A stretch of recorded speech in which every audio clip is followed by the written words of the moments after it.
start, we're gonna talk about life as a sibling.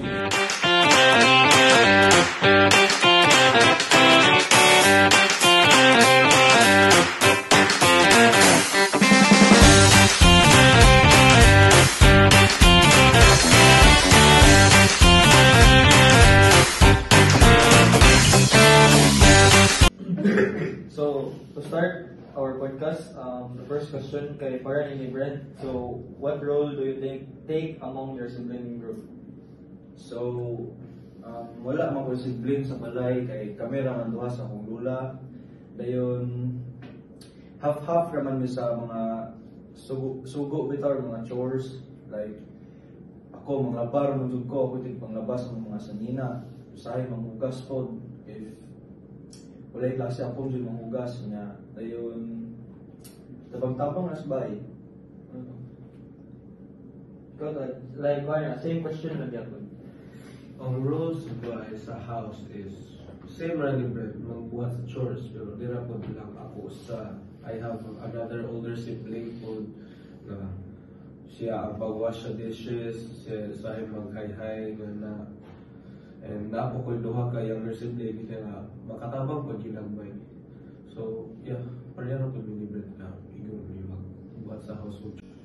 Yeah, for now, sa akong siblings, camera, ako yung pangasaba kung gubot ang kwarto. Like, ako yung sige kung ilan na hibusan nila kay word kaming tanan kay sige mag-cellphone. Pero kung weekends kay kanang camera may mag-chores ani, nga ako ra pa yung take panghugas, nga anong mga lalong na stuff. Ako is na ko older sibling, which is ang kuya. So, half-half for me sa ang duties. Ako ang every morning, ako ang manilhig o maghugas na siya is mang-mop o mag-limpyo sa mga grass. Okay. So, ako kay nako ito ka isuon. So, tulog ni tanan niya kuan. Sila duha kay katrabaho naman sila niya. Ako sa like school without and ako ray kasagaran tigdo tanan sa household chores nga na kay di na buwan naman sila time good kay ang trabaho sa isa kuya kay naman siya sa airport so sayo yung shift so makaulit siya like gabi na anak niya wala siya time para makahilo bitaw dahil ang isa kuya kay teacher man so like busy sa trabaho to ako lang gitake na work ako lang tanan like naanad no bitaw ako tanan take hilo sa bahay like ibuhat kaya ako gas hilo limpyo tanan. So ang second na question is what do you love about having your siblings? Or gapon same gapon Brent gapon ano? Siblings bay. Like okay, like what's my yeah. Sometimes makahuna-huna sad ko nga buringan no busa ikaw ra isa bata sa bayo niya. Iro may naano isa ka po more kami silbing kami ang duhang magginigsuon. Kay marapon, magdodwa ko usahay niya. Lain bitaw ko usahay sa pamate nga. Lain na dunong mo sa ikaw na isang lingaw. Ano to? Ikaw tayo. Parang ako, what I love about having siblings is nakoy mabulihan ba pero kung okay lingaw. Nakoy ikabuli pero ibuli mo like more love language. Love language lang na nakabuli-buli. Pero nakoy sa nga kanang kuan.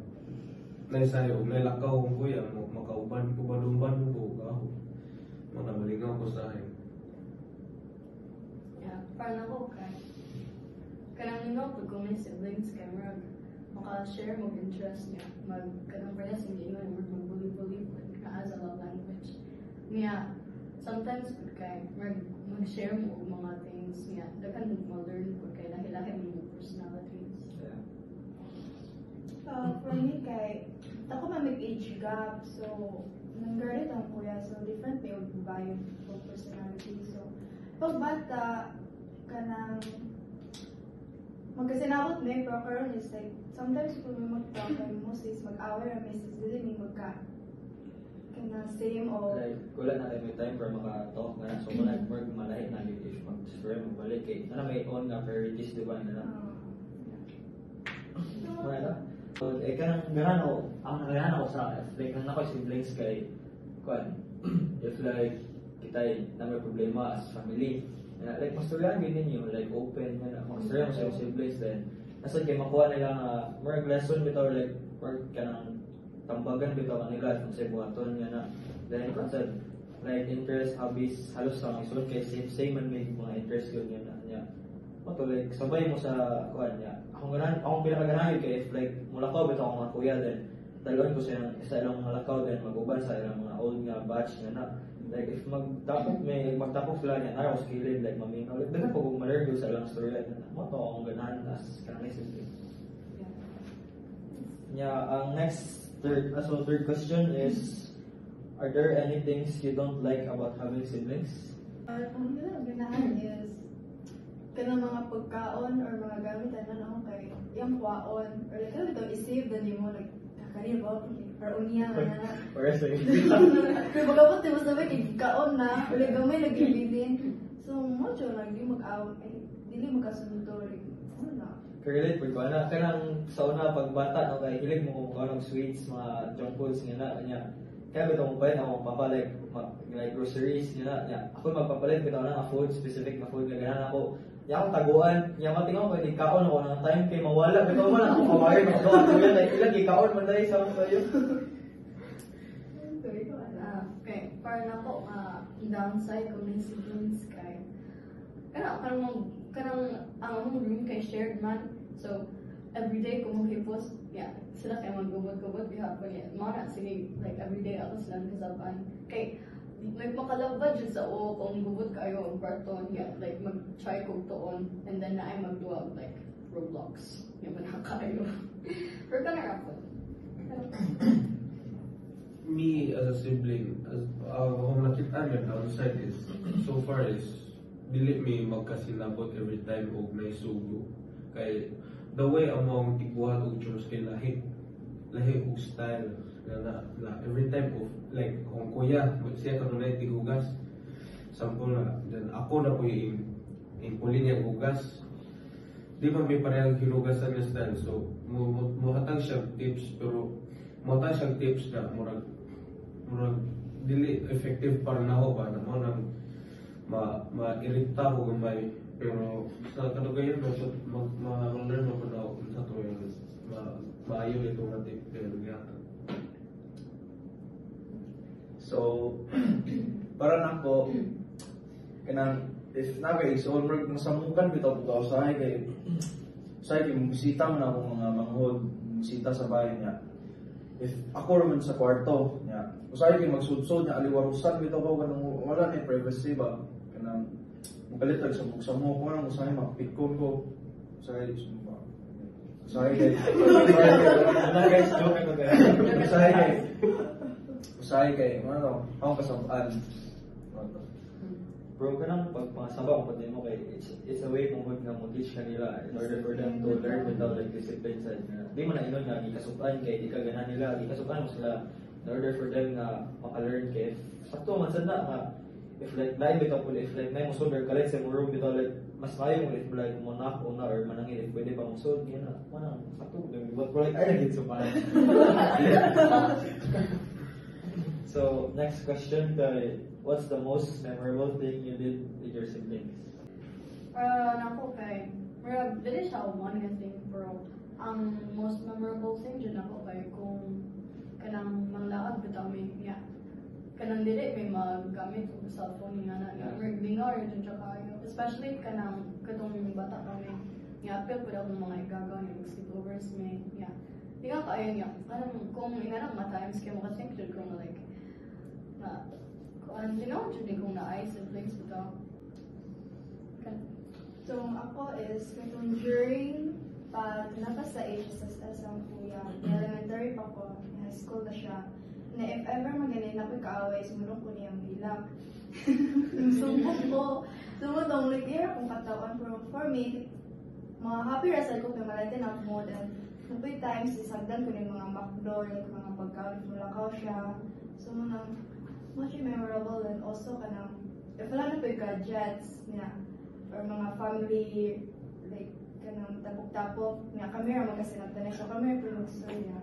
kanang it's not really memorable pero kanang murag kahong kuya mo kay ang kinawagan ka kuya is to sa USGR in college sa Cebu. Every time ka dahil sa kaya na muli siya murag ma-feel na ko nga murag united mi balik ba kay kami lima murag mo mi ma-divide mi o wala siya murag silbing siya ang glue, so it's a memorable thing na murag sige siya balik ani sa buong bahay kay murag magkasinabot mi tanan ba na mag-quality magka-cooperate waya.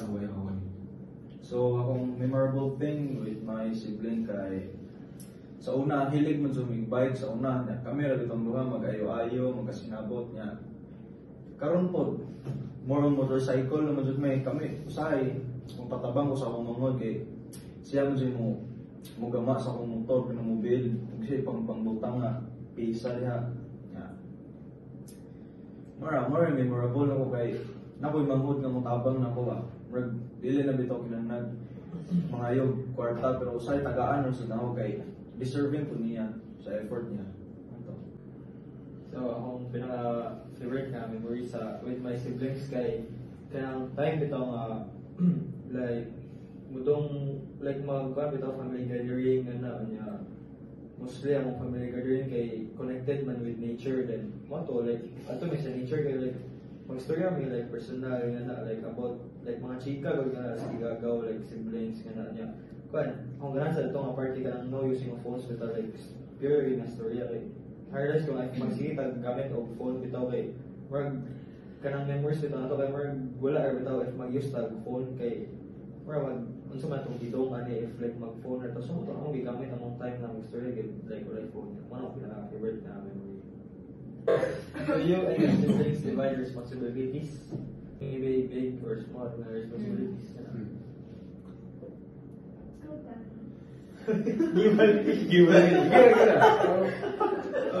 Sa mo ang siblings, yes, Jud. Like, as of now, kami doon sa akong usa ka maguwang is siya maghugas, ako magayan, and then ako maghipo sa labisan, siya maghugas na pa. If wala ko sabay na sibig na sa eskwelahan, siya po magbuhat sa church. So, let's say if ay usa nga di ka buhat anak nga if di mi ka buhat anak nga chore ang usa na ko'y bubuhat anak kay wala man siya mo substitute sa bubuhat anak nga chore ba like pareha karon ka gano na late ko kay dugay ni mata hong kuya man siya may gano na di hugas mo hugas na ko ako as always pero like if household mana jud na nakaset yun na ako'y si siya mo mag na if wala mo siya na mag kasama mo sa parents if ako ko nag-sweep kasama ko sa akong kuya kay ako mo siya ni-sweep na so wala mag-divide yun may sa mga household chores na duties na mo So, kanang kung mag-divide with chores kay ako usually manghugas or kanang maghipos like before or after kaon. And kung dili chores like hanap itang kung mag-agree or kanang mag-travel kay kanang ako kanang in charge sa mga stuff kay dili mo kaayo kanang street smart na so akong ate may magkuan sa like mga tickets or mga other stuff like mag-talk sa other people so more like assistant niya no way.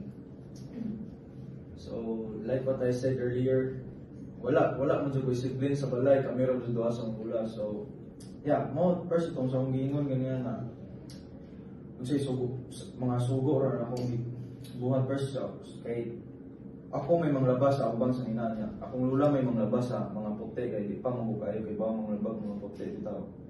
Mo na. Makayan ko nga i-divide na mo ang responsibilities kay ako ang mo kuan sa mga minor nga responsibilities like example at home I usually do the stuff like cleaning, doing household chores and sila igbuhat sa mga major responsibilities like anong process ang family something na like example basta na yung process sila na anak ay ako naman sila then kuan sa if like need of driver di ba ako kagawang driver sa tiyanan so sila ilan na ng responsibilities. And wala, kung ganahan kay, di ko gusto mag-driver.